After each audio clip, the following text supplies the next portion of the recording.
Good morning. You're all expecting me to make this video, so here it is, bright and early, much earlier than I would usually film.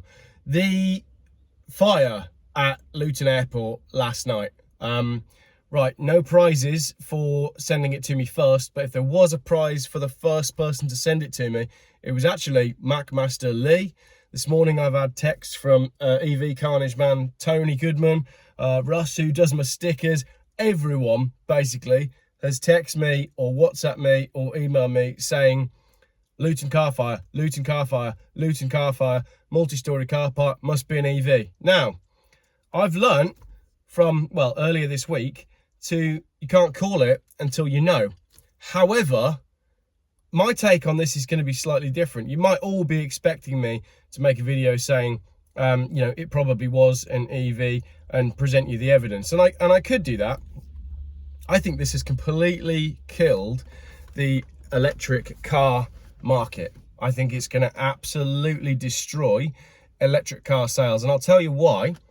Last night, I was on Twitter until very late trying to find proof that it was an electric car. And that proof never really came. I was sort of zooming in on the earliest videos of the fire that I could find. I was trying to work out the shapes of the cars because one of the videos, there's 4 cars that are on fire. I think one of them kind of looks like the big Tesla. I can't prove that. I really can't. I was unable last night in all of my investigations, and people who were tweeting me who were there, people who were tweeting me who had friends who were working there or who were working there themselves, no one was able to verify that it was an electric car.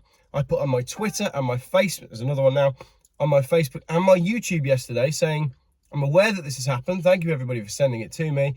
But at this stage, we don't know if it's an electric car. But do you know what the point was? It doesn't matter. It doesn't matter. 99% of people who were talking about this last night were already blaming electric cars before I'd said anything, before any of the other so-called anti-EV people had jumped on the bandwagon. No one was saying electric cars apart from rumours, but everybody was saying electric cars. So, if the entire public has already presumed that this gigantic fire, and make no mistakes, this is a huge fire. BBC this morning is saying they think 1,200 cars might have been burnt. That's the latest on the Luton Airport fire. Initially they were saying 300 cars. Now they're saying 1,200. The car park has suffered structural collapse. This is gigantic. Now, at the latest here, it's 8:32 now. The latest here at 8:16. How did the fire first start? This is from the BBC. Limited details have been released so far about the cause of the fire, which Luton Airport described as a car fire that has spread. At the moment, that is all we know. A full investigation into the fire will take place, the fire service has said. So as I said, we don't know anything. We know that the car park had 1,200 cars inside it, and someone called Russell Taylor heard a loud explosion. And then the BBC will now run live news on this all day as little bits and bobs come in, but I don't think we're really going to learn anything because all of the evidence right now is a big molten mess of concrete, steel, plastic and lithium on the bottom floor. And you can say, oh, Geoff, I thought you said it wasn't an electric car. There will have been electric cars in the car park. So at some point, a battery will have been breached. And at some point, we will have had thermal runaway. Now, did it start in an electric car? Well, like I've said, across the last 4 minutes, we don't know. The charging stations were on the 2nd floor. The fire started on the top. So it wasn't an electric car that was charging. It may well be that it was a petrol or a diesel car that self-combusted whilst it was parked with the engine switched off. However, if you look at the statistics and the likelihood of that actually happening, like I said in my video on Monday, I can't believe I'm making another fire video. I'm getting bored of fires. But do you see what I mean? I said the other day, it's highly unlikely that a petrol or a diesel car would combust while sat there parked. It's very unlikely that that would happen. And that gives us perhaps a slightly more scary side of this. It could well be that it was arson. It could well be that somebody went up onto the top floor of the multi-storey car park at Luton and lit the fire deliberately because they knew that this would happen. So I don't know. I can't blame an EV. I'm saying it's probably quite likely that it was an EV because we know that they do like to combust randomly. And when they do combust, they create a fire that is incredibly difficult to manage, even if the car is on flat ground in a field with full access. All the people that are saying to me, Geoff, all fires matter. Petrol and diesel cars catch fire too. Yeah, but they don't then go into thermal runaway and melt themselves through the ground whilst the fire service say, oh, no, nothing we can do here. We're just going to have to wait for this one to burn out. So to some degree, it doesn't really matter how the fire started. If there were any electric cars in that car park, as soon as the batteries are breached, that's it. It is game over. We had a car fire in, I think, Liverpool in 2018 in a multi-storey car park, and EVs were not to blame. And once again, it was catastrophic. Why was it catastrophic? Look at the construction of a multi-storey car park. It is the last place that you want a multi-level fire, except maybe a boat. But if it's a boat, it's in the middle of the sea and nobody's really that bothered, let's be honest, about a gigantic environmental catastrophe that takes place in the middle of the sea. However, when it's at Luton Airport and it's all over the news and everybody's trying to go on holiday, kind of a big deal. So, collapsed car park, fire that's raged all night. Is the fire out now? What's the time now? 8:35. What's the latest from the BBC? Let's refresh. The latest from the BBC. It says things seem to have escalated quickly. Ron Burgundy reporting, boy, that really got out of hand fast. So there you go, direct from the BBC. Things have indeed escalated quickly. Right, this has killed the EV market. All right, okay, I've started laughing at it now. It's not funny. It's really not. This has impacted so many people. Right, that's it. The EV game's over. It's finished. No one's buying EVs after this because, and I don't know if I've made this point properly, I haven't said it's an EV.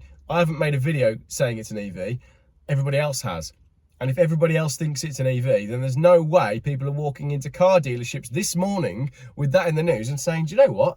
I really fancy parking one of those lithium-powered electric vehicles right outside my house. I think that's exactly what I need to do to save the planet and look after my wallet and my family.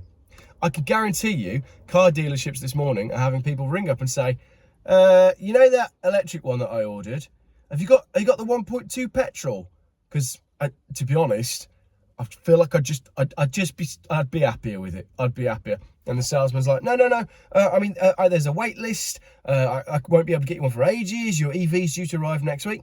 I think I'd just be more comfortable with a petrol one. There's no comeback. He's got nothing. He has got nothing to come back to that because the general public now think it was an EV, which means it was an EV. That's it. Game over. EV market is dead. Looking forward to Fully Charged debunking this one. They will probably do exactly what I did at the start of the video, which is say, I don't know if it's an EV. Fully Charged, I reckon that's what they're going to come out with. They're going to come out with a big debunk where they're basically going to go through all the footage and they're going to say, you can't prove that it was an EV. Meanwhile, the general public say, you can't prove that it wasn't. So let's get this video out this morning about 8:30 because I can guarantee it's going to be far too early for the Fully Charged show to do anything about debunking it.